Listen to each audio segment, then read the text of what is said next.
Hello, welcome to the Rangers News YouTube channel. We are back after months of furlough, and we're back just the morning after Rangers bet St Johnstone 3-0 at Ibrox last night. I'm joined by Jordan Carlisle and Cammy Willis. How are you doing, guys? Yeah, good to be back on it. Obviously, good result for Rangers last night. Positive start to the season. Plenty happening, so plenty of drama already so far. So yeah, looking forward to chatting it over. Yeah, good to be back. Good to be back. Rangers started well, loads going on.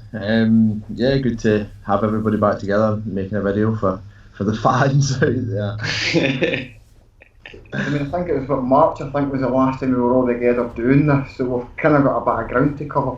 The season's back, we're 4 or 5 games into the season already. Rangers have conceded only in Europe, 3 clean sheets in the league, 3 wins, no bookings, no yellow cards, no red cards. How good a start has it been?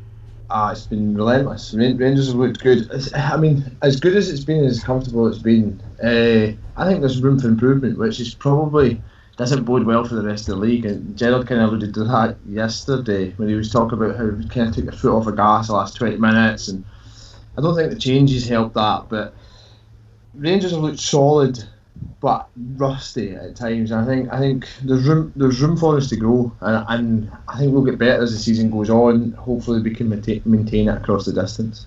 I sort of feel the same as Cammy, that yeah, there's bits there that are a bit rusty. I think it could have went either way. Aberdeen didn't create much, but there was the one that Balogun sort of went into the post, clearing it off the line.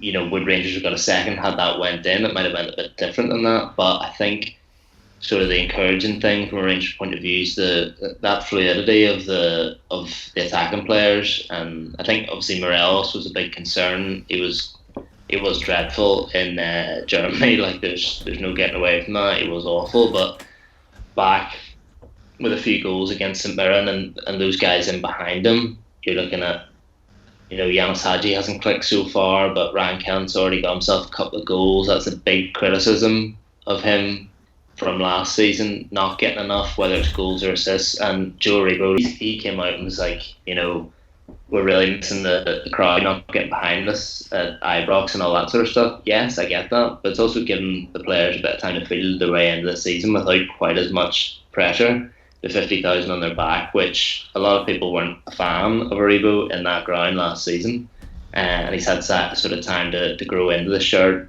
and feel a bit more confident, and that the skill level he has is fantastic. So I think Rangers are going to create plenty of chances throughout the season, and I think we've seen that already, even though they're not in top gear. I think it's interesting to say about the Aberdeen game. I think Rangers in this pre-season have had a good bit of luck as well, because in that Aberdeen game they lost their 2 strikers. I think Curtis Main had surgery in the summer, and Sam Cosgrove was obviously injured. I mean, that looked like a potential banana skin. Our players quite clearly do not like playing there, because if you looked at the response as well afterwards, you know, Balogun had a really impressive debut, and he's been impressive for us, full stop, but they applauded him afterwards for his performance. I think that in itself is kind of symbolic of how much our players don't like going up there. So maybe add that kind of weight to the bones and kind of getting start going into kind of nitty gritty is going to be a big challenge for this team going forward. And with Livingston in the horizon, that might be the first challenge since Aberdeen. It's really going to be like that. But at Ibrox, I think we'll be more than comfortable. It's disappointing not to be able to go, but I think you're right when you say that we've felt our way into the season without fans. But I think at Ibrox, that's always going to be a fortress, particularly under Steven Gerrard. And I think we'll get better and better at home as the season goes on. One of the big standouts for me in the game so far, and I mean, as much as we'll all agree that they've not come close to hitting top gear yet, I think there's much more kind of tactical fluidity with the midfield 3 and the 2 wide men. So whether it's Hagi and Kent or whoever it's going to be, I think there's just kind of much more fluidity. You're seeing Joe Aribo kind of breaking forward far more often than you would kind of one of the central 3 last season. I think it's really kind of changed the way Rangers are playing. I think it actually suits Rangers playing a lot more, because you're seeing Morelos come a bit deeper, trying to get involved, bring others into games. You're finally getting somebody running beyond them. And then you've got, as I say, the 2 wide men. They're both kind of a bit narrower, a bit more direct. And as much as Hagi's maybe not quite hit top form yet, you can see that they're trying to do things that maybe last season they weren't quite as prepared to do. Yeah, no, I'd agree. I think I was talking about the move to like a kind of 4-2-3-1 rather than the kind of 4-3-2-1 that we were playing with Kamara and Jack and as defensive midfielders, and you can see that Hagi's going to be kind of used as that pivot, and they're all going to interchange, but he's going to try and pick it up in the middle of the park and spin and pass. I think even last night there was a great ball that he played over the top to Joe Aribo, and I think Joe Aribo just kind of checked his run, but I thought that would have potentially been a goal. I can't remember. I think it was in the first half. But that kind of tactical change is working, but it had to happen, I think, because we struggled to break down stubborn defences, and I think having that movement behind the striker and having Morelos coming a little bit deeper not only kind of helps open up defences, but it takes the pressure off Morelos to score all the goals. I think at this stage people are kind of beginning to step up, Kents and Aribos, etc., to scoring, and I think we need big seasons from them if we're to have a big campaign. I think this system suits getting that out of those players.